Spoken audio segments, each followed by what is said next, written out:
greatest play I've ever seen. Oh, my goodness.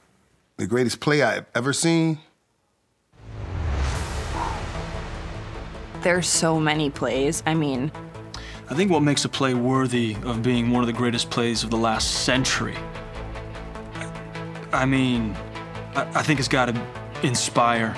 I think it's got to bring the fans to their feet. It's also more than that. It's understanding the situation and thriving under pressure. The greatest plays happen in the playoffs. They happen when it is the highest tension in the air. That's the beauty of the game, man. Anything exceptional could happen at any time.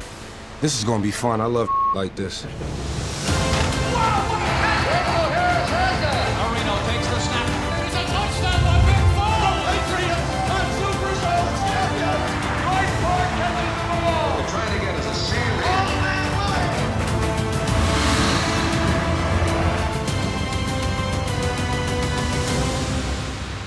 Welcome to Anaheim Stadium. 0-0, San Francisco and the Rams. I can go on for days on Roger Craig. I was just a fan of Roger Craig and the high knees and oh my gosh, and I had a number 33 t-shirt. I used to always go out and try to run the ball like Roger Craig.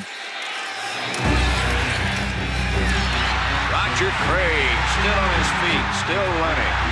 What a run by Roger Craig. You'll never see a better one than that. From 46 yards. Wow, right? And I'm a kid, and I'm looking at this, and I'm like, man, that's a grown man. Like, he is a grown man. Watch the way he gets that high knee action, keeps those feet going like two pistons. What other back has you ever seen run that way? Every team look like they're bad tacklers.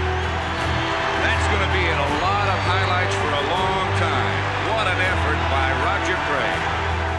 Man, that is old school football at its finest.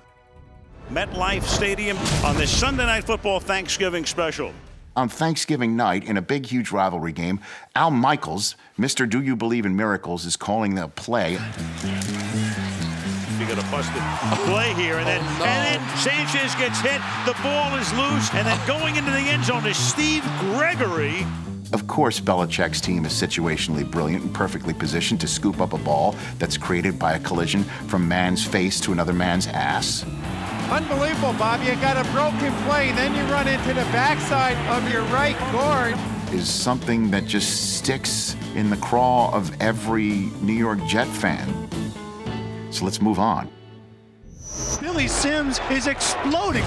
When I was in junior high, I guess I was probably like 11 or 12, very often we would go over to our friends at the McGannon's house and watch the Lions games, and that was because they had Billy Sims. I think 80 was the year he was drafted.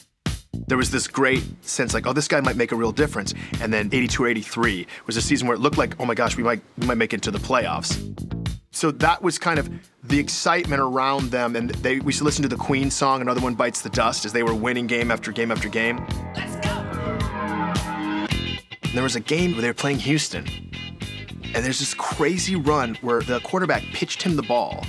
Billy got past the line, and he ran up, he jumped on a guy's back, like his leg went on a guy's back, and he kicked off of that guy. Another guy came from the side, and he kicked that guy. So he, like, used this dude as a launching pad to karate kick this guy. Cuts upfield, hurdles over a couple of people. Oh, my goodness, did you see that? He hit Steve Brown with what looked like a karate kick. And I remember you could hear the crowd just go, whoa. Like, they didn't know, is that illegal? Can you do that? Get out of the way, Steve Brown. Here comes Billy Sims. He's launched. He's a rocket. After that, I kind of went, oh, that's it. I'm watching football. Because if anything like that ever happens again, I don't want to miss it. And so then I was in.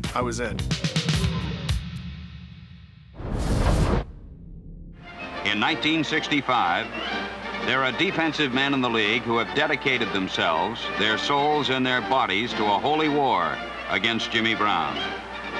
None of them has yet won the crusade. I mean, how better can you write a script, for crying out loud?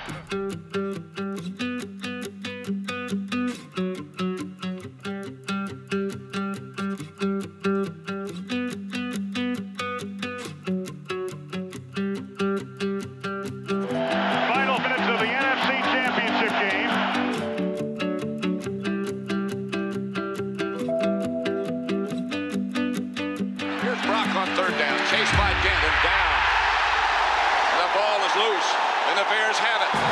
This is Wilbur Marshall with the ball. Marshall, if it's still alive, he's in the end zone. A sack by 10 and a touchdown by Martin. 24-0.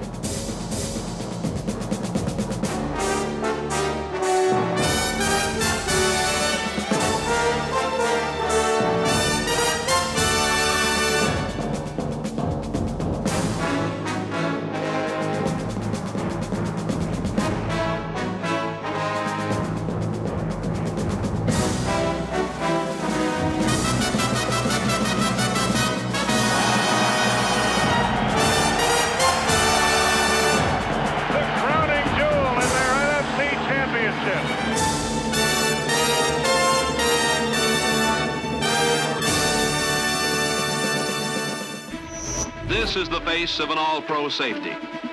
Larry Wilson led the National Football League in interceptions with 10.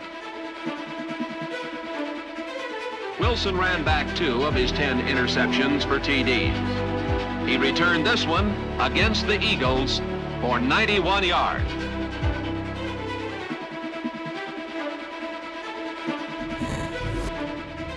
The Cardinals win the game and advance to the NFC Championship game with a touchdown. Fitz wide to the right. Palmer takes the snap, play action pass. He's in trouble. Carson, he's much more athletic than you think, and you know, he just did what he was trained to do. Rolls right, throws back to the left. Fitz is wide open, caught at the 35. Nobody's there. He's at the 40, at the 50, turns upfield at the 45, at the 40, 35, stiff arms 30, 25, 20. Fitz to the near side 10, to the 5, and tackled there. Oh, baby!